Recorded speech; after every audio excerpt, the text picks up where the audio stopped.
ከሁለት ዓመታት በላይ ባስቆጠረው ጦርነት ውጤት ማምጣት ያልቻለው የብልጽግናው አገዛዝ በያዝነው ሰኔ ወር ፋኖን አጸዳለሁ በሚል አጉል ምኞት እያደረገው ባለው እንቅስቃሴ ከባድ ሽንፈት ገጥሞታል። ከሰሞኑ ያለ የሌለ ሰራዊቱን አሰልፎ ወደ ፋኖ ቀጠናዎች በማምራት ጥቃት እየሰነዘረ የሚገኝ ሲሆን በዚህም የአማራ ፋኖ በደፈጣና መደበኛ ውጊያዎችን በማድረግ በጠላት ላይ እየወሰደው ባለው እርምጃ አሁንም ድረስ ከጠላት ጋር አብረው በህዝባቸው ላይ አፈሙዝ አዙረው የሚገኙ የአድማ ብተናና የሚሊሻ ኃይሎችን ጨምሮ በተለያዩ ቀጠናዎች በርካታ ኃይሉ መደምሰሱን የፋኖ ወታደራዊ ምንጮቻችን ገልጸዋል። በምዕራብ ጎጃም ዞን በበርካታ የገጠር ቀበሌዎች ጦርነቱ ባመጣው ጫና ምክንያት የእርሻ መሬቶች ሰብል ሳይዘራባቸው ሳር አብቅለው እንደሚገኙ ተገለጸ። በአፋርና በአማራ ክልል አዋሳኝ አካባቢዎች ወታደራዊ ስልጠና ሲወስዱ የቆዩ የህወሓት ታጣቂዎች ወደ ራያ ቀጠናዎች መግባታቸው ተሰምቷል። አድማጭ ተመልካቾቻችን እነዚህንና ሌሎች ተጨማሪ መረጃዎችን ይዘናል። ሰላም ጤና ይስጥልን። የጥቁር አንበሳ ሚዲያ አድማጭ ተመልካቾቻችን እንደምን አምሽታችኋል? ዕለተ ማክሰኞ ሰኔ 24 2017 ዓ.ም መረጃዎችን ይዘን ቀርበናል። ከዜናዎቹ ጋር ሰናይታ እያለው ነኝ። አብራችሁን ቆዩ። ወደ ዝርዝር መረጃዎች አልፋለሁ። ከሁለት ዓመታት በላይ ባስቆጠረው ጦርነት ውጤት ማምጣት ያልቻለው የብልጽግናው አገዛዝ በያዝነው ሰኔ ወር ፋኖን አጸዳለሁ በሚል አጉል ምኞት እያደረገው ባለው እንቅስቃሴ ከባድ ሽንፈት ገጥሞታል። ከሰሞኑ ያለ የሌለ ሰራዊቱን አሰልፎ ወደ ፋኖ ቀጠናዎች በማምራት ጥቃት እየሰነዘረ የሚገኝ ሲሆን በዚህም የአማራ ፋኖ የደፈጣና መደበኛ ውጊያዎች በማድረግ በጠላት ላይ እየወሰደው ባለው እርምጃ አሁንም ድረስ ከጠላት ጋር አብረው በህዝብ ላይ አፈሙዝ አዙረው የሚገኙ የአድማ ብተናና የሚሊሻ ኃይሎችን ጨምሮ በተለያዩ ቀጠናዎች በርካታ ኃይሉ መደምሰሱን የፋኖ ወታደራዊ ምንጮቻችን ገልጸዋል። ዛሬም በተለያዩ አካባቢዎች የደፈጣ ውጊያዎች ቀጥለው ውለዋል የሚሉት ፋኖዎቹ ጠላት ፋኖ የያዛቸውን ቀጠናዎች ኢላማ ያደረገ የከባድ መሳሪያ ድብደባዎችን ቢያደርግም የፋኖ ሰራዊት የተናበበ የደፈጣ ጥቃት በመፈጸም በጠላት ላይ ድል እየተቀዳጀ ቀጥሏል ብለዋል። በያዝነው ሰኔ ወር ፋኖን አጸዳለሁና በፋኖ የተያዙ ቀጠናዎችን አስመልሳለሁ የሚለው ያገዛዙ ሰራዊት ምኞቱ ዛሬም እንደ ትናንቱ ከሽፎበት ሰራዊቱ ከፍተኛ ሰብአዊና ወታደራዊ ኪሳራዎችን እያስተናገደ ይገኛል። የተሸነፈው ብልጽግና በፋኖ አደረጃጀት ውስጥ አስርጎ ያስገባቸውን በፋኖ ስም ሲንቀሳቀሱ የቆዩ ሰርጎ ገብ የብልጽግና አገልጋዮችን ፋኖ እጅ ሰጠ የሚል የሐሰት መረጃዎችን ሲያሰራጭ ተመልክተናል የሚሉት ፋኖዎቹ ህዝቡም ሆነ ታጋዩ ማወቅ ያለበት እነዚህ አካላት ቀድሞውንም ፋኖ እንዳልነበሩ ነው ሲሉ ገልጸዋል። ፋኖ የሰላም ጥሪውን ተቀብሎ እየተቀላቀለ ነው የሚለው ብልጽግና ከሰሞኑ ደግሞ በባንዳዎች መንገድ መሪነት በፋኖ ኃይል ላይ የሚያደርገውን ከበባ በፋኖዎች አጠፋ መልስ እየከሸፈ እንደሚገኝ ተጠቁሟል። በምዕራብ ጎጃም ዞን በበርካታ የገጠር ቀበሌዎች ጦርነቱ ባመጣው ጫና ምክንያት የእርሻ መሬቶች ሰብል ሳይዘራባቸው ሳር አብቅለው እንደሚገኙ ተገለጸ። የአብይ አህመድ አገዛዝ ጦር አዝምቶ ህዝብን እየጨፈጨፈ ከሚገኝባቸው አካባቢዎች አንዱ በሆነው በምዕራብ ጎጃም ዞን የገጠር ቀበሌዎች በአንዳንድ አካባቢዎች አርሶ አደሮቹ የእርሻ ስራቸውን ለመስራት ባለመቻላቸውና የአፈር ማዳበሪያ እጥረት ስላጋጠማቸው በርካታ የእርሻ መሬቶች ካለ ሰብል መቅረታቸውን አርሶ አደሮቹ ለሚዲያችን ተናግረዋል።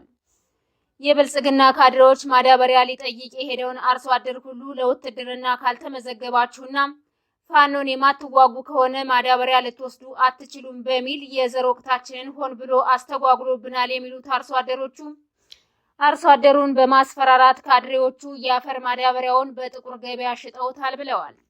በዚህ ምክንያት ገንዘብ የሌለን አርሶ አደሮች የአፈር ማዳበሪያውን በጥቁር ገበያ መግዛት ባለመቻላችን መሬታችን ካለ ሰብል ቀርቷል ብለዋል። እንዲሁም አርሶ አደሮቹ እየተካሄደ ባለው ጦርነት ምክንያት ሰራዊቱ በተሸነፈበት ሜዳ ሁሉ አርሶ አደሩን እየገደለ በመሆኑ ራሳችንን ከሞት ለመታደግ ተረጋግተን የእርሻ ስራችንን መስራት ባለመቻላችን የብልጽግና ወታደር በሚወረውረው ሞርተርና ዙ 23 ያለመሞት ብዙዎቻችን ቤት መቀመጥን መርጠናል ሲሉ ገልጸዋል። በአማራ ህዝብ ላይ መጠነ ሰፊ ጥቃቶችን ከፍቶ ለዓመታት የዘለቀው አገዛዙ አርሶ አደሩን እንዳያመርት በማድረግ የአማራን ህዝብ ማስራብና አቅም ማሳጣት የአንድ የትግል ስልት አድርጎታል። እንደ መነሻ ምዕራብ ጎጃም የሚገኙ አንዳንድ የገጠር ቀበሌዎችን አነሳን እንጂ በአማራ ክልል በሁሉም ጠቅላይ ግዛቶች አብዛኛው አርሶ አደር ተመሳሳይ ችግር ውስጥ እንደሚገኝ መረጃዎች ያሳያሉ። በአፋርና በአማራ ክልል አዋሳኝ አካባቢዎች ወታደራዊ ስልጠና ሲወስዱ የቆዩ የህወሓት ታጣቂዎች ወደ ራያ ቀጠናዎች መግባታቸው ተሰምቷል። የህወሓት ታጣቂዎችንና የቡድን መሳሪያዎችን የጫኑ በርካታ ተሽከርካሪዎች ወደ ራያ ቀጠና ስለመግባታቸው የተገለጸ ሲሆን በርካታ ወታደሮች አዲስ ምልምል ተመራቂ ናቸው ተብሏል። በወልቃይት በአፋርና በራያ ቀጠናዎች ህወሓት ታጣቂዎችን በማሰማራት ለጦርነት እየተዘጋጀ እንደሚገኝ ተመላክቷል። በእነዚህ ቀጠናዎች በተለይም በራያ ቀጠና በርካታ የህወሓት ታጣቂዎች ትምህርት ቤቶችን ዋና መቀመጫ አድርገው ወታደራዊ እንቅስቃሴ ሲያደርጉ መቆየታቸው የሚታወቅ ሲሆን ከሰሞኑ አዲስ ኃይልና አዲስ ወታደራዊ አሰላለፍ መኖሩ ተገልጿል። በአፋርና በአማራ ክልል አዋሳኝ አካባቢዎች አዲስ የህወሓት ወታደራዊ እንቅስቃሴ ስለመኖሩና የአፋር ወታደሮችም ስምሪት እየወሰዱ ስለመሆኑ መዘገባችን ይታወሳል።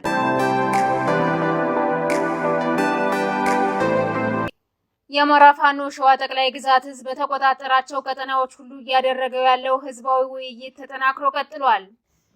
በርካታ ቀጠናዎችን ተቆጣጥሮ የሚገኘው ጠቅላይ እዙ ማህበረሰቡን በመሰብሰብ ከግንባር ተጋድሎዎች ጎን ለጎን ውይይቶችን በማድረግ ትግሉን ህዝባዊ አድርጎታል። በዚህም አፋድ ሸዋ ጠቅላይ ግዛት ህዝብ በባሶና ወረዳ መጥቆሬ ቀበሌ ከሚገኙ ነዋሪዎች ጋር የተወያየ ሲሆን በውይይቱ ላይ የሸዋ ጠቅላይ ግዛት እዝ ከፍተኛ አመራሮች ተገኝተው ሰፊ ገለጻና ማብራሪያዎችን ሰጥተዋል። በመድረኩ ላይ እዙ ያለበት አሁናዊ ቁመና፣ የቀበሌ ህዝባዊ አስተዳደር አገልግሎት አሰጣጥ ላይ ማብራሪያ ከተሰጠ በኋላ ከማህበረሰቡ ለተነሱ ጥያቄዎችና አስተያየቶች ምላሽ ተሰጥቶባቸዋል ተብሏል። በመጨረሻም የወደፊት የስራ አቅጣጫዎችን በማስቀመጥ ውይይቱ ተጠናቋል። ይህ በእንዲህ እንዳለ ከሸዋ ሳንወጣ ሚንጃር ካረርቲ ወደ በረሀት ጉዞ ላይ በነበረ ወታደራዊ ተሽከርካሪ ላይ በተፈጸመ ድንገተኛ ጥቃት በርካታ የብልጽግና ወታደሮች ሞትና ቁስለኛ ተደርገዋል። በወታደራዊ ተሽከርካሪዎች ተጭነው ጉዞ ላይ በነበሩ የብልጽግና ጨፍጫፊ ሰራዊት ላይ ፋኖዎቹ ድንገተኛ ጥቃት በመፈጸም ወታደሮችን ሙትና ቁስለኛ ከማድረጋቸው በተጨማሪ የጠላትን መገልገያ ተሽከርካሪ ሙሉ ለሙሉ አውድመውታል ተብሏል። በሮቤ ወረዳ የገረብሳ ደብረ ሰላም መድኃኔዓለም ቤተክርስቲያን ካህን በአሰቃቂ ሁኔታ መገደላቸው ታውቋል።